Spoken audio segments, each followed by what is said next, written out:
Hello दोस्तों, स्वागत है आप सभी का आपका अपना चैनल इस क्लासेज में। दोस्तों, आज के सेशन में हम लोग क्लास 12 बायोलॉजी का प्रैक्टिस सेशन यानी रिवीजन क्लास देखने वाले हैं एमसीक्यूज का, जो कि इम्पॉर्टेंट है आप सबके एग्ज़ाम के लिए। तो इस सेशन में हम लोग बायो का रिवीजन क्लास देखने वाले हैं। प्रैक्टिस सेशन है एक तरह से आप लोग का, क्योंकि एग्ज़ाम जो है वह बहुत ही नज़दीक आ रहे हैं और इसलिए हम लोग को प्रैक्टिस बहुत ज़रूरी है। बाकी के मंथ जो थे हम लोगों ने पूरे चैप्टर बाय एमसीक्यूज किए हैं। अब हम लोग पूरे फिजिक्स, केमिस्ट्री, बायो और हिंदी के एमसीक्यूज सब्जेक्टिव क्वेश्चन सब हम लोग अब प्रैक्टिस में लेने वाले हैं। तो दोस्तों, अंत तक बने रहिए, वीडियो को स्किप मत कीजिए। एक और सवाल रहा मैंने बहुत सारे बच्चों ने मुझसे कहा है कि पैटर्न कैसा होगा। तो क्वेश्चन ये है कि पैटर्न किसी भी प्रकार का हो, लेकिन मेहनत हम लोग को करना है। हम लोग को मैदान में उतरना है तो हम लोग को हर एक तरफ से प्रिपरेशन रहना है। हमें तलवारबाजी भी आनी चाहिए, हमें हाथ चलाने भी आना चाहिए और हमें दिमाग भी होना चाहिए कि किस तरफ से वार आ रहे हैं और किस तरफ से बचे। तो ये सब जो है वो हम लोग अकेले में प्रैक्टिस कर लेते हैं, लेकिन जब बीच में मैदान में आना है तो यही प्रैक्टिस रहेगा तो हम लोग उस समय संभाल सकते हैं। तो हम लोग जब मैदान में उतरेंगे तब हम लोग अपने आप कर लेंगे सब कुछ। किस तरह से वार बचना है, क्या करना है, वो सब हम लोग खुद संभाल लेंगे। लेकिन अभी हम लोग का प्रैक्टिस सेशन है, जितना प्रैक्टिस करेंगे उतना ही जो है वह हम लोग अपना बेस्ट दे पाएंगे एग्जाम में। तो टेंशन बिल्कुल नहीं लेना है। जैसा भी पैटर्न आए, किसी भी पैटर्न मतलब कोई भी पैटर्न आए, क्वेश्चन तो आएगा, बुक से ही आएगा, ये निश्चित है कि बुक से ही आएगा। लेकिन पैटर्न किस प्रकार से आएगा, आप लोगों ने पिछले ईयर्स पेपर देखे होंगे कि किस प्रकार से आया। हो सकता है उसमें थोड़ा बहुत चेंजेस होगा, पूरा चेंजेस नहीं होगा। ऐसा नहीं है कि सिर्फ सब्जेक्टिव दे दे ऑब्जेक्टिव हटा दे, ऐसा नहीं होगा, बस थोड़ा बहुत चेंजेस होगा। तो इसलिए घबराना बिल्कुल नहीं है और प्रैक्टिस अच्छे से करना है। इसलिए हम हमेशा आप लोग को बोलते हैं कि पैटर्न के पीछे मत रहिए, आप हमेशा जो है वो तैयारी कीजिए। जब रावण दहन करते हैं हम लोग तो 9 दिन का जो दहन होता है हम लोग का, तो शुरुआत में 8 दिन हम लोग का प्रैक्टिस रहता है और 9वां दिन जो है वह असली खेल होता है, हार जीत में बदलता है। तो वही करना है। अभी जो हम लोग का जो मंथ चल रहा है वो हम लोग का प्रैक्टिस सेशन है। लास्ट जब हम एग्ज़ाम मैदान में कूद जाएंगे तब वो हम लोग का फाइनल रहेगा, वहाँ पर परफॉर्मेंस करना है। तो चलिए इस सेशन में आगे बढ़ते हैं। आई होप आप लोग को ये बात समझ में आ गया होगा। तो चलिए वीडियो को आगे बढ़ाते हैं। आप लोग से रिक्वेस्ट है कि आप लोगों ने अभी तक चैनल को सब्सक्राइब नहीं किया है तो वीडियो को लाइक करें, चैनल को सब्सक्राइब करें और बेल आइकन को दबा दें ताकि जितने भी अपडेट्स हो सबसे पहले आपके पास पहुंचे। तो चलिए दोस्तों, बिल्कुल टेंशन नहीं लेना है, आराम से तैयारी कीजिए। अभी भी हम लोग के पास जो है वह क्या है, नवंबर ख़त्म होने वाला है, दिसंबर बचा हुआ है और जनवरी बचा हुआ है। 2 मंथ यानी 60 दिन हम लोग के पास है।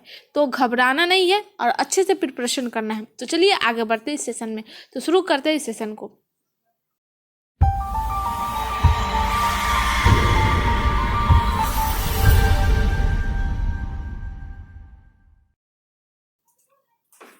तो आज हम लोग बायो का एमसीक्यूज देखने वाले हैं। तो इसमें हम लोग कुल टोटल हम लोग 42 एमसीक्यूज देखेंगे जो कि इम्पॉर्टेंट है, तो अंत तक बने रहिए।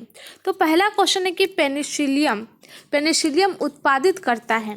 पेनिसिलियम जो है वो क्या उत्पादित करता है? मिटोस्पोर्स को, जूस्पोर्स को, म्यूस्पोर्स को या फिर ए और सी दोनों को।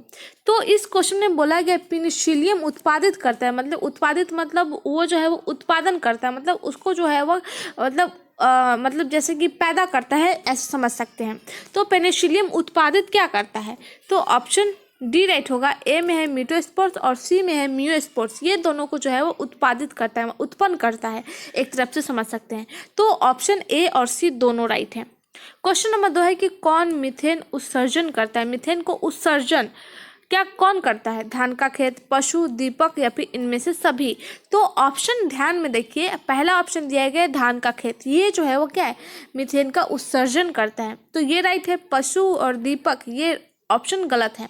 तो क्वेश्चन 2 में पूछा गया था कि निम्नलिखित में कौन मीथेन उत्सर्जन करता है? तो धान की खेत ये जो है वो क्या है, मीथेन का उत्सर्जन करता है, उत्पादन करता है, उत्सर्जन करता है। तो चलिए नेक्स्ट क्वेश्चन देखते हैं। परागकण मुख्यतः है, परागकण क्या है? स्पोरोफाइट्स, युग्मक, नर युग्मक या इनमें से कोई नहीं। तो स्पोरोफाइट्स जो है वो क्या है, नर युग्मक क्या है, परागकण जो है वह नर युग्मक है। परागकण जो होते हैं बहुत मतलब इसमें ये जो होता है ये पुष्पों में होता है और ये जो है वह नर युग्मक है। अगला क्वेश्चन है कि निम्नांकित में बाह्य स्थानीय संचरण का उदाहरण कौन है? बाह्य स्थानीय, ऑप्शन ए पवित्र उपवन, ऑप्शन बी में राष्ट्रीय उद्यान, ऑप्शन सी में बीज बैंक, ऑप्शन डी में इनमें से सभी। तो इसका राइट आंसर जो हो जाएगा ऑप्शन सी बीज बैंक जो है वो क्या है? बाह्य स्थानीय, मतलब बाहर के स्थान संरक्षण का उदाहरण है। क्वेश्चन नंबर 5 है कि परागकण हो सकते हैं गैमेटोफाइट, सजावटी, ये तो ऑप्शन पहले ही गलत है, एलर्जी कारक, ऑप्शन डी में इनमें से सभी। तो 5 का ऑप्शन देखते हैं। पहला है गैमेटोफाइट, गैमेटोफाइट नहीं है क्योंकि गैमेटोफाइट जो है परागकण नहीं हो सकते। सजावटी तो बिल्कुल नहीं हो सकते। ऑप्शन सी में एलर्जी कारक, ये एलर्जी का कारण बन सकता है, ये जो है वो परागकण हो सकते हैं। तो ऑप्शन क्या है? सी। जैसे एग्जाम्पल में ले सकते हैं कि खैनी, जैसे में तंबाकू ये सब जो है वो एलर्जी का कारक होता है। और बहुत सारे ऐसे घास होते हैं जो कि परागकण होते हैं और उससे जो होती है वो एलर्जी हो जाती है, जैसे सांस फूलना और मतलब रैसेस, बॉडी पर रैसेस भी आ सकते हैं। ये सब जो है ऐसे प्रकार के जो परागकण होते हैं इससे एलर्जी होता है इंसानों को।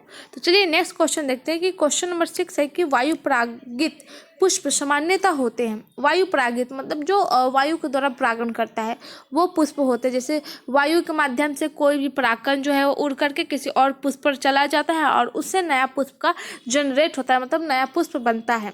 तो वो होते हैं आकर्षक, छोटे, रंगीन या फिर बी और सी दोनों। तो 6 का राइट आंसर जो हो जाएगा बी और सी। एक तो ये छोटे होते हैं और रंगहीन होते हैं, मतलब रंग उसमें कलर नहीं होता है, रंगहीन होते हैं, रंग से हीन होते हैं। तो वायु परागित पुष्प जो होते हैं वो छोटे आकार का होता है और कलरलेस होता है, मतलब उसमें कोई रंग नहीं होता है। क्वेश्चन नंबर 7 है कि जिब्रेलिन है हार्मोन, तना में वृद्धि मंदक, ऑप्शन सी में है वृद्धि एंजाइम, ऑप्शन डी में इनमें से कोई नहीं। तो जिब्रेलिन और इसका राइट आंसर हो जाएगा वृद्धि एंजाइम, ये जो है एंजाइम को वृद्धि करता है। तो ऑप्शन सी राइट हो जाएगा। क्वेश्चन नंबर 8 है कि प्रकाश रासायनिक धुंध में निम्नांकित में से क्या नहीं पाया जाता है?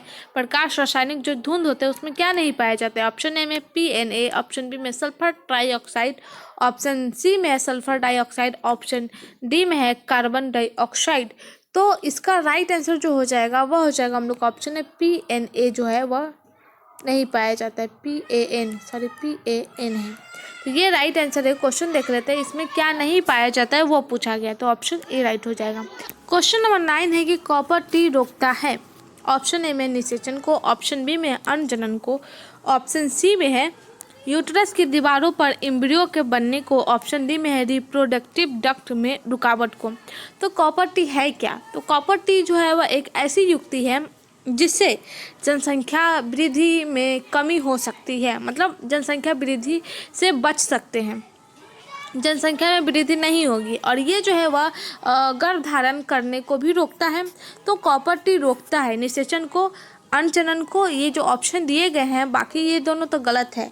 अगर देखा जाए निषेचन को अनजनन को, तो अनजनन नहीं, इसको अंडोत्सर्ग बोल सकते हैं, अंडोत्सर्ग बोल सकते हैं। ये जो है वह अंडोत्सर्ग को रोकता है, अंडा को बनने की प्रक्रिया को रोकता है। तो हम लोग का राइट आंसर ऑप्शन बी हो जाएगा, अंडजनन या फिर अंडोत्सर्ग बोल सकते हैं। तो ऑप्शन क्या राइट होगा? ऑप्शन बी राइट हो जाएगा। तो चलिए नेक्स्ट क्वेश्चन देखते हैं। क्वेश्चन नंबर 10 है कि पृथक्करण के सिद्धांत को और क्या कहते हैं? पृथक्करण के सिद्धांत को जो है वो हम लोग और युग्मकों की शुद्धता का नियम बोल सकते हैं। क्या बोल सकते हैं? युग्मकों की शुद्धता का नियम बोल सकते हैं। क्वेश्चन नंबर 11 है कि द्विसंकर क्रॉस में अनुलक्षणी यानी फिनोटाइपिक अनुपात होता है। तो इसमें पूछा गया है कि द्विसंकर क्रॉस में अनुलक्षणी यानी फिनोटाइपिक अनुपात होगा। द्विसंकर पूछा गया है, तो एक संकर के लिए हम लोग का राइट आंसर क्या हो जाएगा? 1:2:1। ये तो एकल संकर के लिए है, लेकिन यहाँ पे पूछा गया है कि द्विसंकर के लिए हम लोग का राइट आंसर ऑप्शन डी हो जाएगा, 9:3:3:1। क्या होगा? ऑप्शन डी राइट होगा, 9:3:3:1। और अगर एकल संकर के लिए पूछा जाता है, एकल संकर क्रॉस यानी दोनों तरफ जो क्रॉस कराया जाता है गुणसूत्र में, तो वो जो है वह इसमें द्विसंकर क्रॉस के लिए पूछा गया है, तो 9:3:3:1। अगर एकल संकर के लिए पूछा जाता तो 1:2:1। ऑप्शन क्या राइट हो जाता? ऑप्शन बी, लेकिन हम लोग का ऑप्शन डी राइट है। क्वेश्चन नंबर 12 है कि नीलहरी शैवाल किस खेत के लिए उपयोगी जैव उर्वरक है? नीलहरी शैवाल किस खेत के लिए उपयोगी जैव उर्वरक है? मक्का, गेहूं, ईख या फिर चावल? तो 12 का राइट आंसर ऑप्शन डी होगा, चावल के लिए बहुत ही जरूरी है।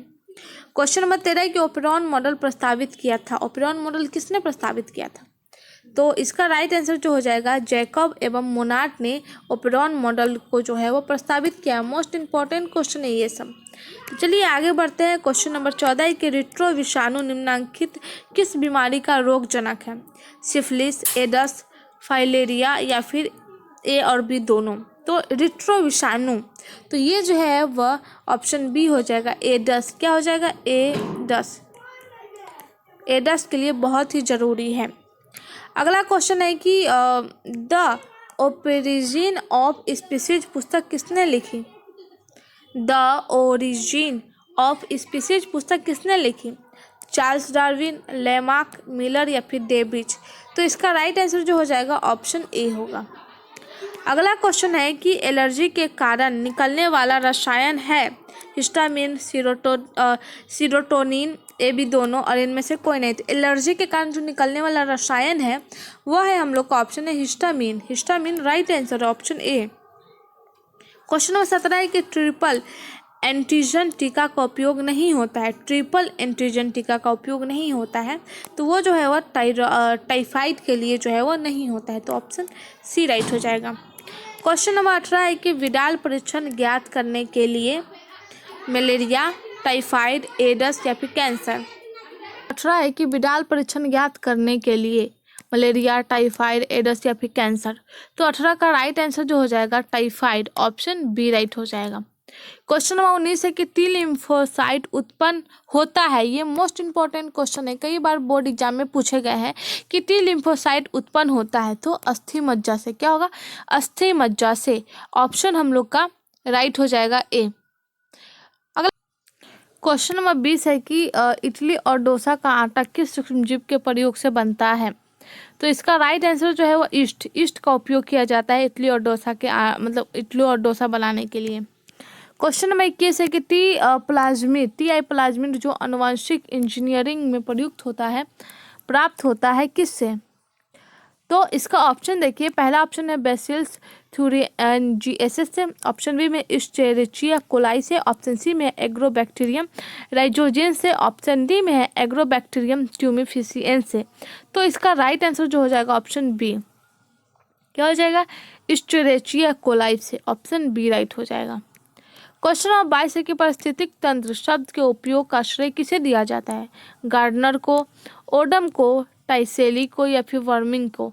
तो इसका राइट आंसर जो है वो ऑप्शन सी टॉनसेली को दिया जाता है। क्वेश्चन नंबर 23 है कि द्वितीयक उत्पादकता से संबंधित है। उत्पादक शाकाहारी, मांसाहारी या फिर सर्वाहारी? तो द्वितीयक उत्पादक पूछा गया है, तो इसका राइट आंसर जो है वो शाकाहारी। क्या है? शाकाहारी। क्वेश्चन नंबर 24 है कि निम्नलिखित में कौन कीटभक्षी पौधा है? ड्रोसेरा, नेफेंथिस, ए बी दोनों और हाइड्रिला? तो कौन कीटभक्षी पौधा है? तो इसका राइट आंसर हो जाएगा ए और बी दोनों, क्योंकि ड्रोसेरा और नेफेंथिस ये दोनों जो है क्या है? कीटभक्षी पौधे हैं। क्वेश्चन नंबर 25 है कि कान्हा राष्ट्रीय उद्यान प्रसिद्ध है किसके लिए? चिड़ियों के लिए, तेंदुओं के लिए, बाघों के लिए या फिर घड़ियाल के लिए? तो कान्हा राष्ट्रीय उद्यान जो है वह बाघों के लिए प्रसिद्ध है, ऑप्शन सी राइट होगा। अगला क्वेश्चन है कि भारत में प्रोजेक्ट टाइगर प्रारंभ किया गया 1973, 1981, 1985 या फिर 1986? तो इसका राइट आंसर जो है वो हम लोग का हो जाएगा ऑप्शन ए 1973। अगला क्वेश्चन है कि दुधवा नेशनल पार्क स्थित है कहाँ पे? हिमाचल प्रदेश में, उत्तर प्रदेश में, मध्य प्रदेश में या फिर अरुणाचल प्रदेश में? तो इसका राइट आंसर हो जाएगा ऑप्शन बी उत्तर प्रदेश में।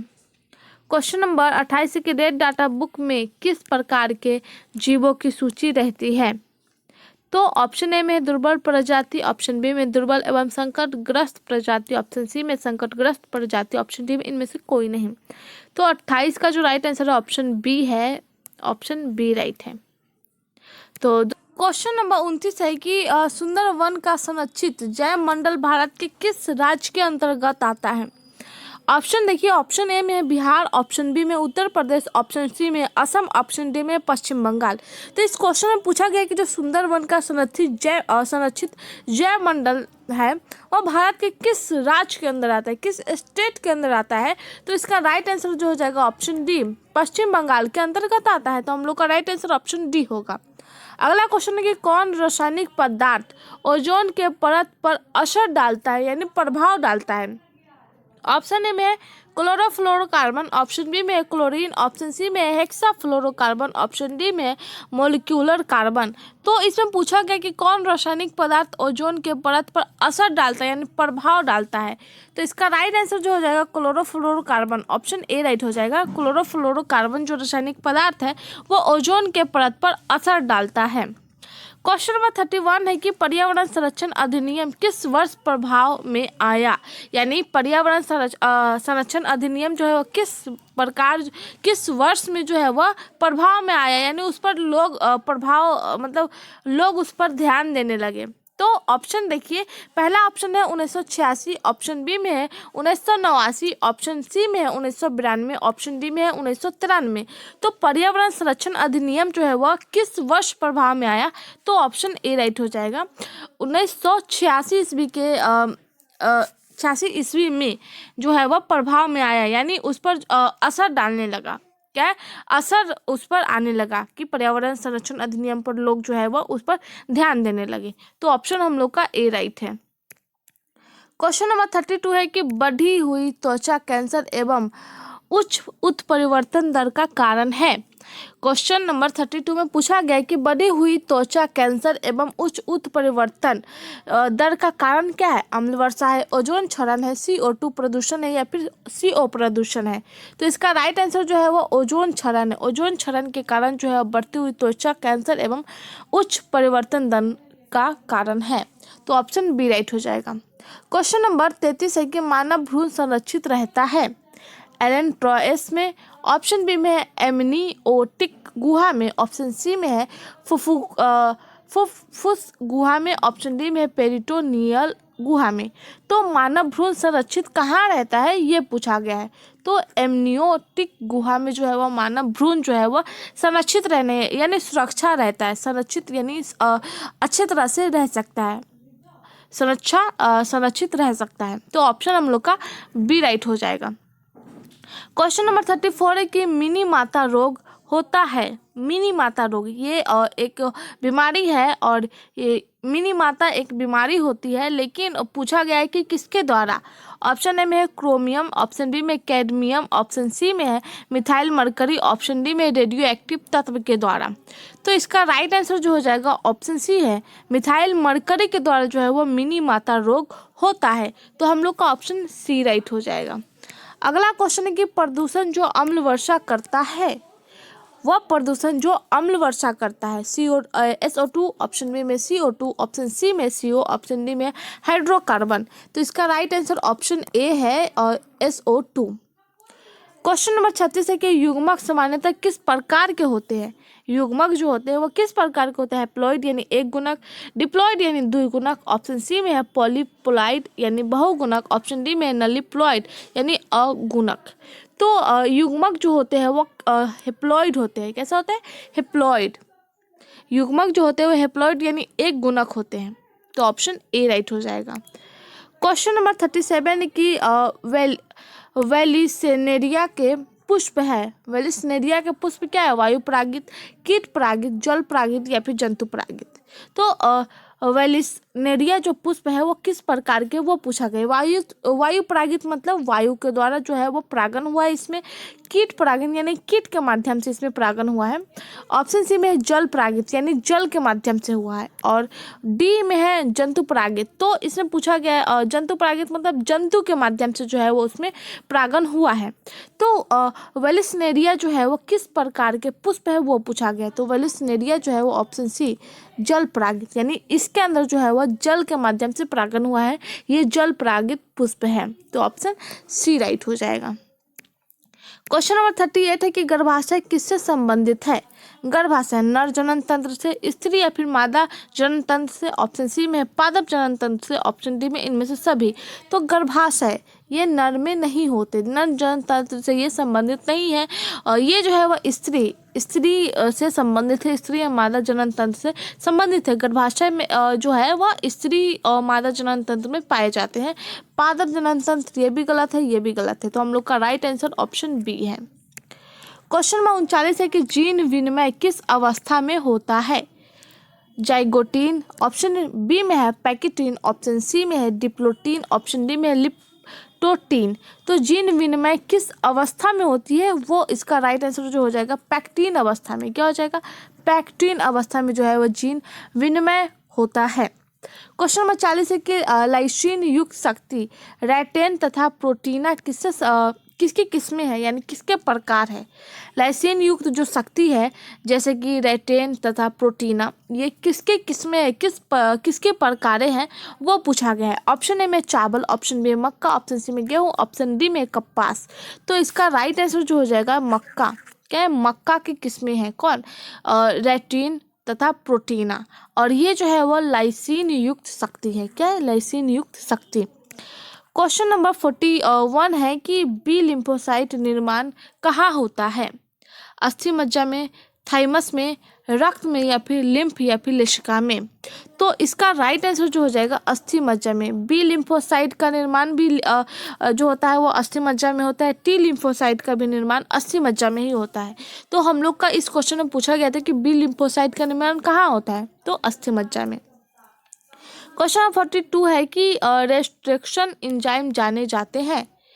रेस्ट्रक्शन एंजाइम जाने जाते हैं। तो इसका राइट आंसर ऑप्शन बी है कि आणविक कैंची के रूप में। क्या है, आणविक कैंची के रूप में जो है वो रेस्ट्रक्शन एंजाइम जाने जाते हैं। तो हम लोग का ऑप्शन बी राइट हो जाएगा। तो देख लीजिए, आई होप आप लोग को ये सेशन में मज़ा आया होगा। आज का सेशन यहीं तक है। आई होप ये सेशन आप सबको पसंद आए। वीडियो पसंद आए तो लाइक करें, चैनल को सब्सक्राइब करें और इस वीडियो को जैसे अपने दोस्तों में शेयर करिए। दोस्तों आप अपने इस वीडियो को, इस चैनल को आप लोग सपोर्ट कीजिए और अपने दोस्तों में भी शेयर करिए और अपने दोस्तों तक ये फैलाइए इस वीडियो को। तो आज के लिए बस इतना ही। धन्यवाद। PDF के लिए टेलीग्राम को ज्वाइन कीजिए, वहाँ पर आप लोग को PDF प्रोवाइड किया जाता है। तो आज के लिए बस इतना ही। धन्यवाद।